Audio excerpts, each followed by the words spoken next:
It's good news for Donald Trump. Trump's net worth hit $6.5 billion, making him one of the world's 500 richest people. Oh, wow. You know, we've talked on this show about how we're so tuned into the news that if we bought stock based on the things we were reading, we'd probably get rich. And then we never do. And no matter how many times we did a bunch of segments like, wow, look at that. Duex stock is so valuable. Trump's going to be worth $3 billion. And then we just forget about it 5 minutes later. And then today it jumps 35%, making Trump worth $6.5 billion. And I was like, why don't I just buy the stocks in the news stories that I'm reading every day? So that's what happened. Well, that's standard investment advice. You know, what items you use at your home all the time. Buy stocks in it because you can bet a lot of other people are doing it too. Mm-hmm. I'm just saying I should. Like, are you on True Social? You use it? I mean, I'm on it. I don't use it though. I like it. I'm on it, and I'm not just saying I like it because it's a Trump site and all that. I think it's a good little site. Here, you know, you can say what you want within reason, and it's good. Here's the crazy thing about this though. They're saying that most of the jump in price of DWAC is retail investors. It's regular people putting in a couple bucks here and there, right? Oh yeah, the AMC sort of crowd or something else like that. Well, just Trump supporters. Yeah. So now imagine the scenario where right before announcing they're running for president, an individual launches a company, prepares a SPAC, a special acquisition corporation, preparing to timing this perfectly with the year of their election, and then tell all their supporters like, oh yeah, we're really excited for this acquisition. Then all of these people's supporters buy stock, spiking the price, giving Trump a massive net worth. He can then sell cash out and use that money for his campaign. It's an interesting way of indirectly fundraising for a campaign.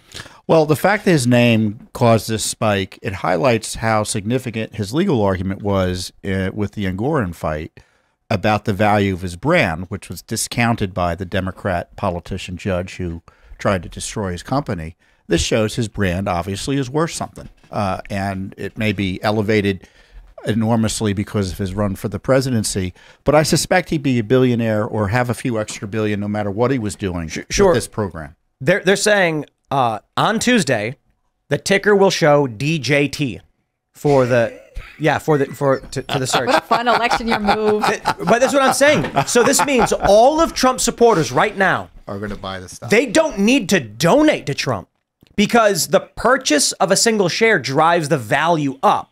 So it's an interestingly, I don't know. It's a way to help them indirectly. Indirectly, but it's not just that. If someone bought, if someone donated to Trump $50, he would have that $50. But if someone buys the share and millions of people are buying shares, it's driving the price higher and higher and higher. It may have a bigger impact. A much bigger impact. Trump could then offload a smaller portion of shares for a massive amount of money relative to what people actually bought shares for. And here's where it gets crazy.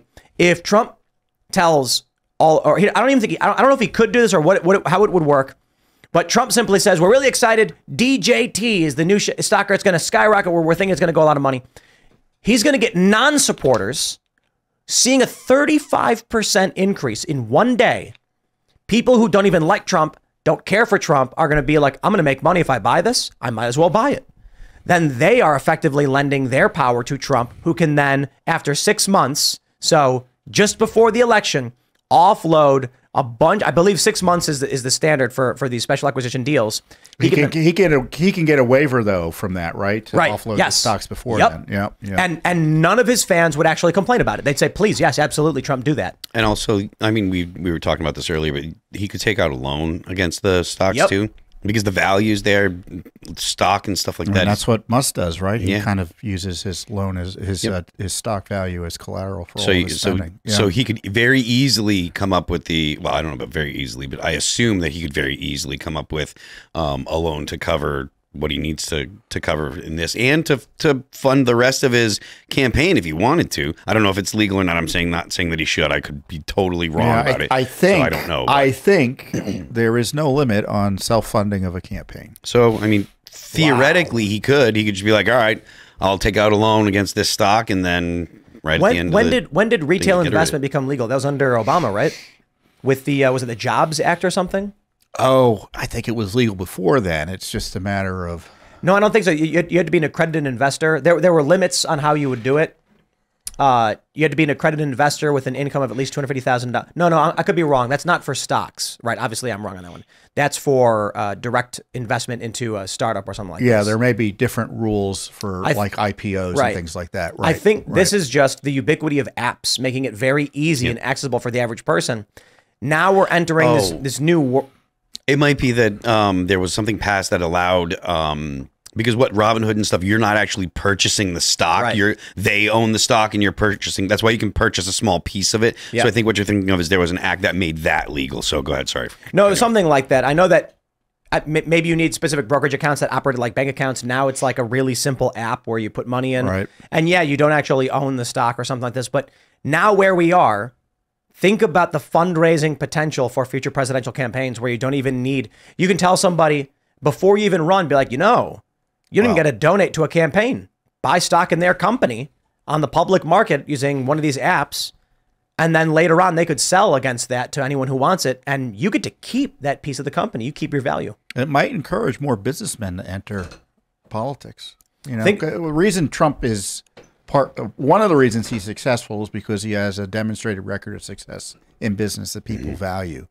And you're seeing that here. So other businessmen may say, there may be something here for me to pursue as well. Part of me is surprised that they haven't already come up with some kind of cryptocurrency to do that. They did. There already was a DJT DJT currency, I'm pretty sure. No, I'm talking. No, the FJB. FJB. Because well, like a Donald Trump crypto, you mean? Well, I'm not particularly a Donald Trump. It's because the concept he's talking about, you could purchase the cryptocurrency, which is funding the candidate's candidacy is the thought process, and then if the candidate wins, in theory the cryptocurrency would become worth more. People could, I don't know that there would be what other function they would have, but what you're talking about with the Donald Trump stuff is he was doing NFTs and he was calling them trading cards.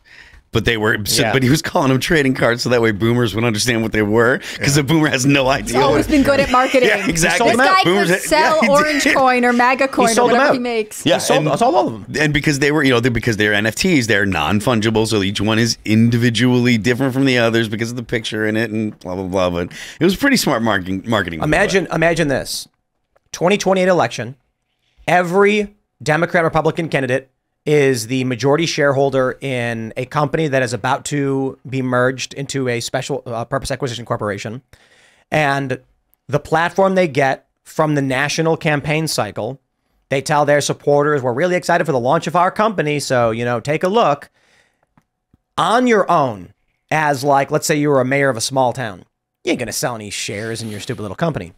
You're on a presidential election cycle in a primary or whatever. It's going to boost you substantially. And then you don't care if you win or lose. You are going to get access to a base that you would never have gotten before to buy shares in your company indirectly. You don't got to tell them directly to do it. And that cranks the price of your shares up, and then you cash out once the campaign's over. Well, I guarantee you, if it's not already in the news stories tonight, the Biden administration, because I know they were sniffing around this whole deal, will launch an investigation into Trump World for being successful. Letitia James or people of her political, her allies politically in state attorney general's offices will also launch investigations. So this is just going to be another magnet for the regime to focus on in its effort to turn the country into a one-party state. I think, I wonder if the strategy then for Trump would be to maximize these vectors, forcing the deep state and people of ill repute like Letitia James to continually go after Trump's businesses to the point where it's an absurdity. Just literally whatever he does, they make some ridiculous claim about, overload the system. Yeah, I was thinking earlier today, I'm thinking, if there's a new Democrat administration, whether it be this next term or 2 terms from now, I'm thinking Twitter's done.